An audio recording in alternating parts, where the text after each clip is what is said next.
Buenas noches, doctor Estela Campos. Mi persona, Franz Valky Eguavil, estudiante de la carrera de Derecho del noveno ciclo de la Universidad Señor Zipán, ciclo académico 2021-2. En esta oportunidad, de manera personal, voy a proceder a dar una charla en forma de análisis de un tema muy tratado en estos días. Tal y como nos sugiere en nuestro plan de prácticas, tomar un tema de una situación o connotación social actual, el cual tiene el siguiente título: el empleo y derecho laboral en tiempos de pandemia y de preguntas frecuentes. Como sabemos, el Perú, como muchos otros países, esta pandemia lo tomó en una situación muy mala, ¿no? Con muchas falencias y debilidades en sus sistemas de protección al empleo y seguridad social. Al inicio de esta emergencia, encontramos pues a un país con una masa trabajadora muy alta, el cual fue creciendo al pasar de los años. Sin embargo, esta cifra de trabajadores formales que teníamos se fue desplomando paulatinamente hasta llegar a cifras de pérdidas acumuladas en empleo más de 1,5 millones hasta el segundo trimestre de esta iniciada pandemia. La pandemia COVID-19 nos ha revelado una vulnerabilidad de la humanidad en todos los sectores, comenzando con el sistema de salud muy precario y paralelo a eso la economía mundial, los cuales han sido dos aspectos más severamente afectados a nivel global. Algunos historiadores incluso opinan que desde la Segunda Guerra Mundial no existe ningún evento de tal magnitud que haya colocado a la humanidad en un estado de fragilidad y vulnerabilidad como el generado por este virus. En este sentido, es preciso tomar medidas, ¿no? El cual, bueno, muchos gobiernos mundiales tomaron el confinamiento y el aislamiento social, el cual impactó directamente el cierre de la educación principalmente, el cierre de las empresas, de muchas organizaciones en general. Esas medidas tomadas muy tempranas iban acompañadas de una incertidumbre, como podemos recordar, esa incertidumbre de no saber hasta cuándo iba a ser la aplicación. Podemos recordar en este caso al presidente Vizcarra, cuando nos mandaron al confinamiento en un inicio, pues establecía 10 días de confinamiento, 15 días de confinamiento, luego un mes, 15 días más, así un ida y vuelta, que hoy en día ya aproximadamente alcanza esta pandemia 1 año y 7 meses desde que se inició.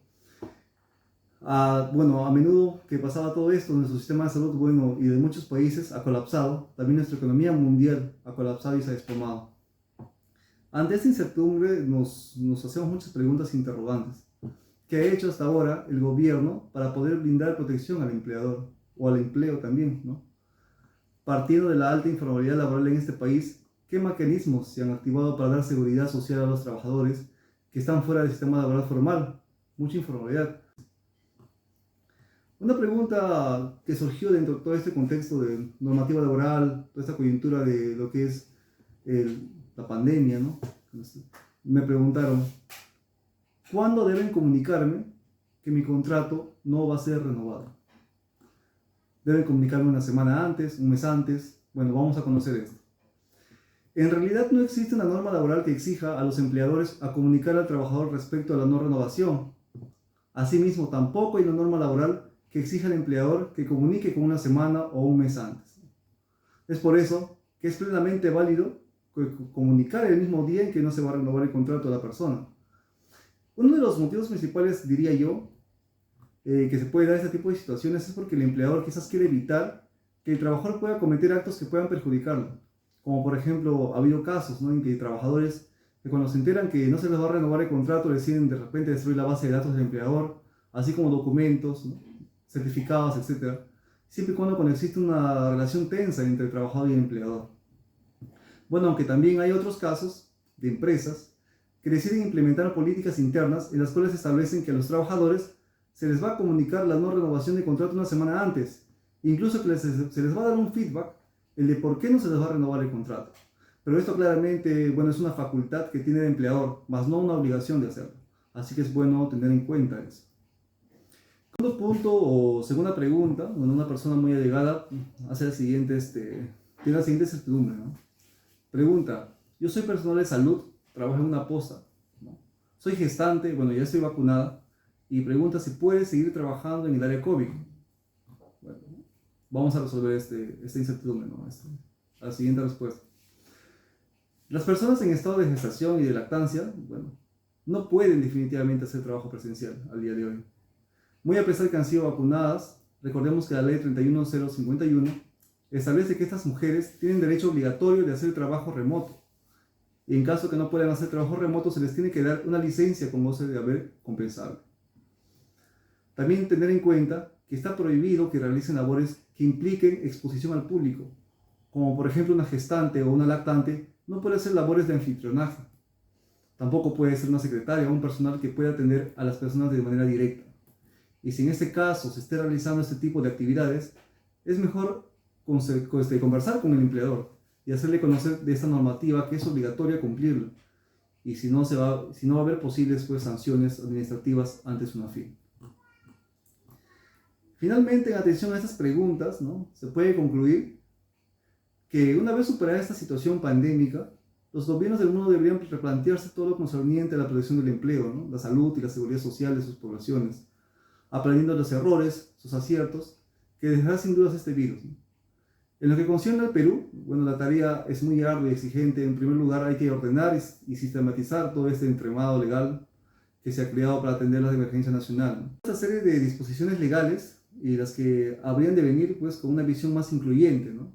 Socializadora y sobre todo más eficiente. A tales efectos se propone algunas estrategias, ¿no? Como en este caso, que las cuales puedan coadyuvar a la tarea de reconstruir el tejido laboral del país una vez superada esta situación. Como primer punto, se debería propiciar políticas y directrices desde el Estado, ¿no? Quien es el órgano rector en materia de políticas públicas de promoción y protección del empleo, así como de seguridad social, tendientes a rediseñar estructuralmente el mercado laboral, ¿no? Es perentorio también atender el desempleo juvenil, ¿no? En ese segmento entre 14 y 24 años, ya venía con dificultades incluso antes de la pandemia, y como hemos visto es una de las fuerzas laborales más golpeadas por la emergencia sanitaria. Es necesario crear puestos de trabajo para este grupo que responde a una vinculación adecuada funcionalmente a las demandas laborales, ¿no? En el mercado de trabajo, al finalizar esta situación pandémica en el Perú, este desempleo juvenil alcanza aproximadamente 6 millones de personas, lo que constituye un nicho laboral importante que podría ayudar a reconstruir la economía nacional por su fuerza y su juventud.